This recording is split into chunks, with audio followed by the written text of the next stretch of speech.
மதுரையில் செய்தியாளர்களை சந்தித்த அமமுக பொதுச் செயலாளர் டிடிவி தினகரன் நேற்று கரூரில் விஜய் பேசியதற்கு கருத்து தெரிவித்துள்ளார். இதுகுறித்த கூடுதல் விவரங்களுடன் செய்தியாளர் மதிவாணன் இணைப்பில் உள்ளார். மதிவாணன் வணக்கம். தற்பொழுது மதுரையில் டிடிவி தினகரன் செய்தியாளர்களை சந்தித்துள்ளார். இதுகுறித்த கூடுதல் விவரங்களை வழங்கலாம்.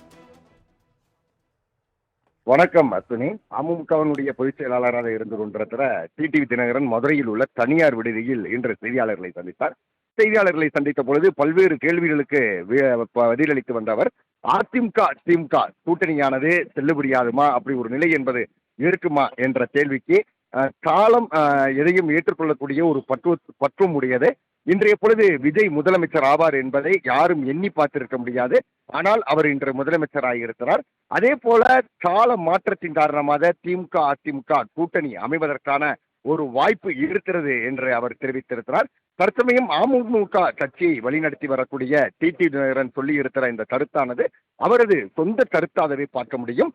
தமிழகத்தினுடைய முதலமைச்சர் விஜயை பொறுத்தவரையில் பல்வேறு இடங்களில் பொதுமக்களிடையே சந்திக்கிற பொழுது அவர் மேடை பேச்சில் சொல்லக்கூடிய ஒரு முக்கியமான விஷயம் என்னவென்று சொன்னால், திமுக அதிமுக கூட்டணி அமைத்து கொள்ளைப்புறமாக முதலமைச்சர் பதவியை ருசிக்க பார்த்தது என்ற ஒரு குற்றச்சாட்டை பலமுறை தொடர்ந்து அடுக்கி வைத்து வருகிறார்.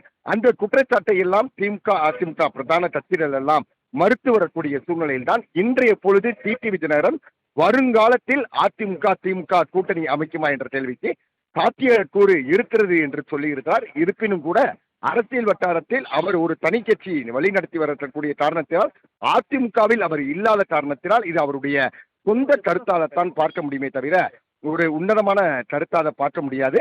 தொடர்ந்து சட்டமன்ற உறுப்பினர்களை எங்களது இயக்கத்தைச் சேர்ந்த ஒரு சட்டமன்ற உட்பட அனைத்து சட்டமன்ற உறுப்பினர்களையும் அவர் களவாடி இருக்கிறார் என்று சொல்லி இருக்கிறார். அவர் மற்ற மேடைகளில் மற்ற தலைவர்களை களவாணி என்று சொல்கிறார். ஆனால் நான் சொல்லுகிறேன், விஜய் ஒரு களவாணி தான், சட்டமன்ற உறுப்பினர்களை களவாண்டிருக்கிறார் என்றெல்லாம் சொல்லி இருக்கிறார். அஸ்வினி.